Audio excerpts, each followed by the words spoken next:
Hello students, बाबू शोभाराम कला महाविद्यालय की ऑनलाइन क्लासेस में आपका स्वागत है। I am doctor Gayatri Yadav, associate professor in geography, और आप देख रहे हैं बीए पार्ट 2 का सेकंड पेपर ह्यूमन ज्योग्राफी। और उसमें जो टॉपिक आज हम कर रहे हैं वो है प्रोसेस ऑफ अर्बनाइजेशन या नगरीकरण की प्रक्रिया। अर्बन सेटलमेंट्स के बारे में हमने पिछले कुछ वीडियोज में पढ़ा है। अर्बन सेटलमेंट्स पहले मानवता के मानव बस्तियां जब प्रारंभ हुई तो पहले सभी बस्तियां कृषि कार्य से संबंधित थी, इसलिए उनको हम रूरल बस्तियां, छोटी बस्तियां होती थी उनको हम रूरल बस्तियां कहते थे, क्योंकि उनमें प्राथमिक कार्य ज्यादा होते थे। धीरे धीरे मानव ने धीरे धीरे उन बस्तियों के अंदर और कार्य भी होने लगे, जैसे कि अन्य क्रियाएं होने लगी, परिवहन, उद्योग, व्यापार, शिक्षा व राजनीति। और इन सब के विकसित होने पर ये कुछ बस्तियां, कुछ जो रूरल बस्तियां थी या ग्रामीण बस्तियां थी, उन्होंने अपना स्वरूप छोड़ा, कृषि आधारित क्रियाएं उन्होंने छोड़ दी और वो दूसरी एडवांस्ड एक्टिविटीज या एडवांस क्रियाएं करने लगी। तो इन विकसित बस्तियों को जो कृषि से अतिरिक्त क्रियाओं पर आधारित होती हैं, नगरीय बस्ती कहा जाता है। ग्रामीण बस्तियां और नगरीय बस्तियां जो हैं, उनमें जो मुख्य डिफरेंस है वो यही है कि ग्रामीण बस्तियां मुख्यतः कृषि और प्राथमिक व्यवसायों पर आधारित होती हैं और शहरी या नगरीय बस्तियां मुख्य रूप पर सेकेंडरी व्यवसायों पर आधारित होती हैं। मानवीय बस्तियों के नगरीय स्वरूप में परिवर्तित होने की इस प्रक्रिया को नगरीकरण कहते हैं। यानी पहले तो ग्रामीण बस्ती बनी और वो धीरे धीरे परिवर्तित हुई, यानी उस ग्रामीण बस्ती का अर्बनाइजेशन हुआ।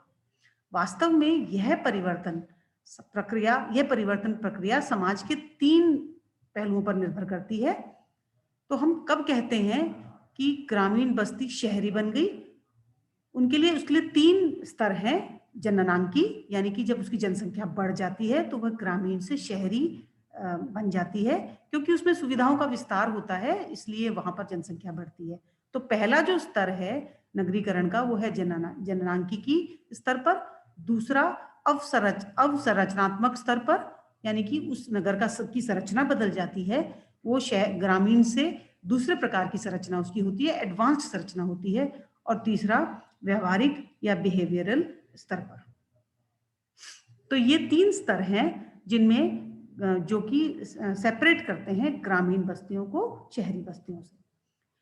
यदि हम पॉपुलेशन लेवल पर देखें, जननांकिकी लेवल पर देखें, तो जनांकिकी स्तर पर परिवर्तन से तात्पर्य यह है कि नगरों में रहने वाली जनसंख्या में वृद्धि हो।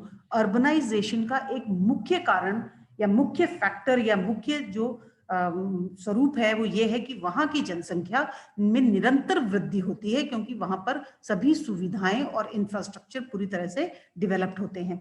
वहां की रहने वाली जनसंख्या तीव्र गति से गैर कृषि कार्यों में संलग्न होती जा रही हो तथा उनकी संरचनात्मक विशेषता में, जैसे निम्न जन्म दर, उच्च मृत्यु दर तथा संतुलित स्थानांतरण आदि परिवर्तन हो रहे हों। ये एक मुख्य अर्बनाइजेशन या नगरीकरण की प्रक्रिया का एक मुख्य अंग है। इसी प्रकार जब किसी मानव बस्ती में अवसंरचनात्मक स्तर पर यानी इंफ्रास्ट्रक्चरल परिवर्तन होने लगते हैं, फॉर एग्जाम्पल आप लोगों ने आप में से ज्यादातर लोगों ने ग्रामीण क्षेत्र देखे हैं, क्योंकि हमारा देश जो है वो उसमें ग्रामीण जनसंख्या काफी है और यहाँ पर ग्रामीण गतिविधियां काफी हैं। तो आपने ये अंतर देखा होगा कि ग्रामीण बस्तियां छोटे आकार की होती हैं, शहरी बस्तियां बड़े आकार की होती हैं। शहरी बस्तियों में मार्केट स्पेस बहुत अच्छे से डेवलप होता है, वहां पर स्कूल और कॉलेज बेहतर होते हैं, वहां पर बड़े इंस्टीट्यूशंस हमको देखने को मिलते हैं, वहां पर कई फैसिलिटीज जैसे कि रोड्स के ऊपर लाइटिंग या फिर पार्क्स की सुविधा या फिर सीवरेज की सुविधा और अन्य एडवांस्ड एक्टिविटीज जैसे ऑफिसेज की सुविधा आदि यहाँ पर होती है। तो शहरों में रहने वाली जनसंख्या तीव्र गति से गैर कृषि कार्यों में संलग्न होती जा रही हो तथा उनकी संरचनात्मक विशेषता में, जैसे निम्न जन्म दर, उच्च मृत्यु दर तथा संतुलित स्थानांतरण आदि परिवर्तन हो रहे हो। इसी प्रकार जब किसी मानव बस्ती में इंफ्रास्ट्रक्चरल परिवर्तन होते हों और वहां पक्के मार्ग, उच्च गुणवत्ता के यातायात साधन, समुचित आरोग्य व्यवस्था यानी सैनिटेशन फैसिलिटीज, उपयुक्त जल एवं विद्युत आपूर्ति, पुल, सीवर लाइन, वाहन, विकास संस्थाएं, इमारतें आदि स्थापित होती हों, तो वही नगरीकरण की प्रक्रिया है। वही नगरीकरण की प्रक्रिया मानव समाज को व्यवहारिक स्तर पर प्रभावित करती है। मानव के आचार विचार, रहन सहन, वेशभूषा, भाषा, संस्कृति आदि परिवर्तित होते हैं। इनमें आधुनिकता झलकती है। इसलिए किंग्सले डेविस ने नगरीकरण को परिभाषित करते हुए कहा है कि नगरीकरण सामाजिक जीवन के संपूर्ण क्षेत्र में क्रांतिकारी परिवर्तन की ओर संकेत करता है। यह स्वयं एक आधारभूत अर्थव्यवस्था है और तकनीकी विकास का परिणाम। अब हम देखते हैं ट्रेंड्स ऑफ अर्बनाइजेशन, विश्व में नगरीकरण की प्रवृत्तियां। ट्रेंड्स ऑफ अर्बनाइजेशन, किस प्रकार से अर्बनाइजेशन या नगरीकरण पूरे विश्व में हो रहा है, किस रेट से हो रहा है, किस प्रकार से उसमें जनसंख्या में अंतर आ रहा है आदि। विश्व के नगरों में निवास करने वाली जनसंख्या सबसे अधिक यूरोप, नॉर्थ अमेरिका और जापान में है। एशिया और अफ्रीका के कृषि प्रधान महाद्वीपों में नगरीय जनसंख्या का अनुपात कम है। एशिया में भी आप यदि देखें तो इंडिया एशिया का एक बड़ा देश है और यहाँ पर अभी नगरीय जनसंख्या का अनुपात कम है। यहाँ पर ज्यादातर जनसंख्या अभी ग्रामीण क्षेत्रों में ही निवास करती है। समस्त जनसंख्या का कितना प्रतिशत भाग नगरों में रहता है, इस विचार से विश्व में नगरीय अनुपात के 5 वर्ग होते हैं। तो वो 5 वर्ग हम लोग देख लेते हैं कि वे 5 वर्ग किस प्रकार के हैं।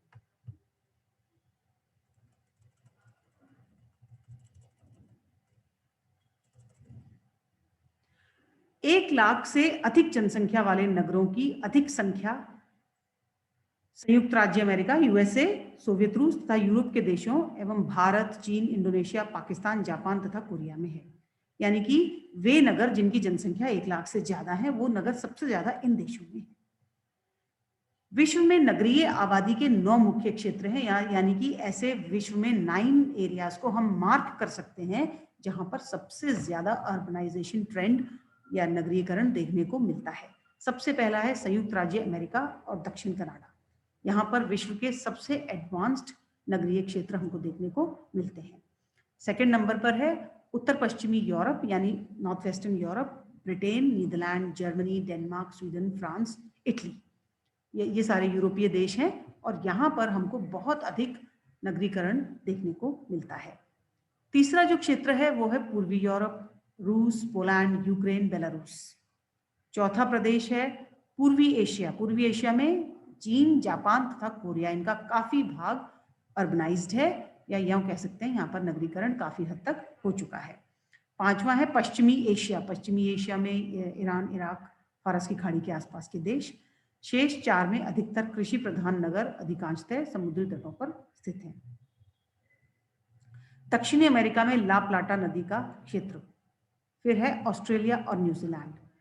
दक्षिणी अफ्रीकी क्षेत्र, वहां पर अफ्रीका में बहुत कम अफ्रीका का भाग जो है वो अर्बनाइज्ड है, लेकिन दक्षिणी अमेरिका जो देश है वो पूरा उसमें अर्बनाइजेशन काफी अधिक है।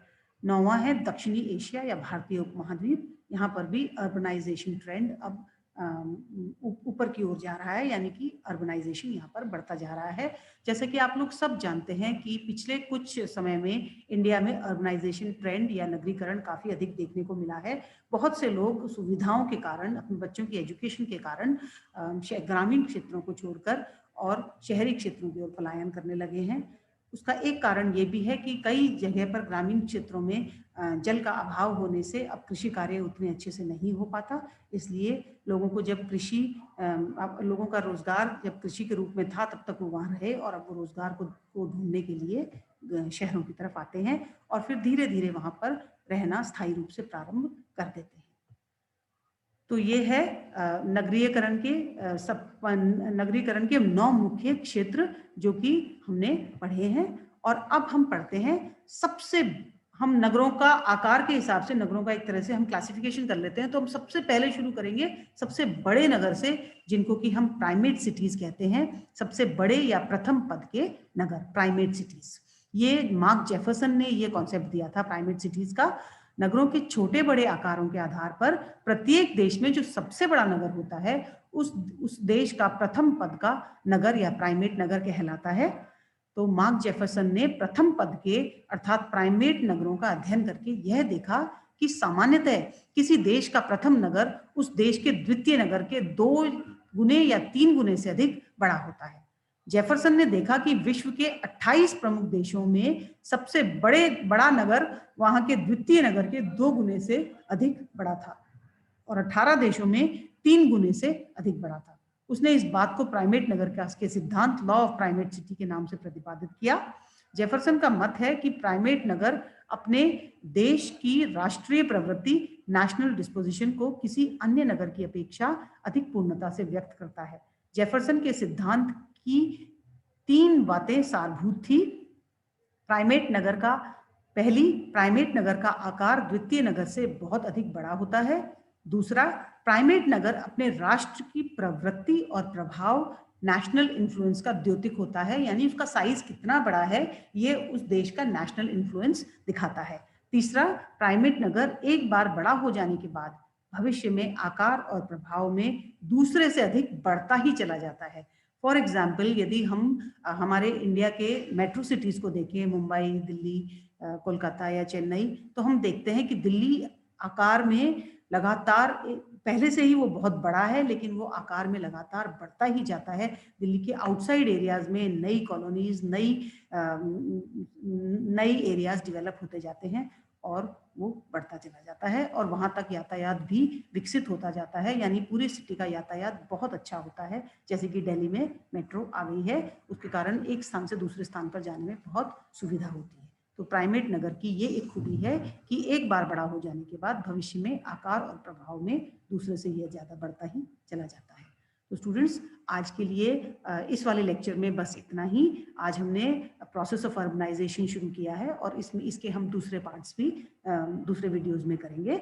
आपको मैं इसके ऊपर जो भी असाइनमेंट दूं, आप उसको करके व्हाट्सएप ग्रुप पर आ सकते हैं और यदि आपको कोई प्रॉब्लम हो तो आप उसको व्हाट्सएप ग्रुप पर शेयर कर सकते हैं। तो इस वीडियो में, इस लेक्चर में बस इतना ही। Thank you and have a nice day.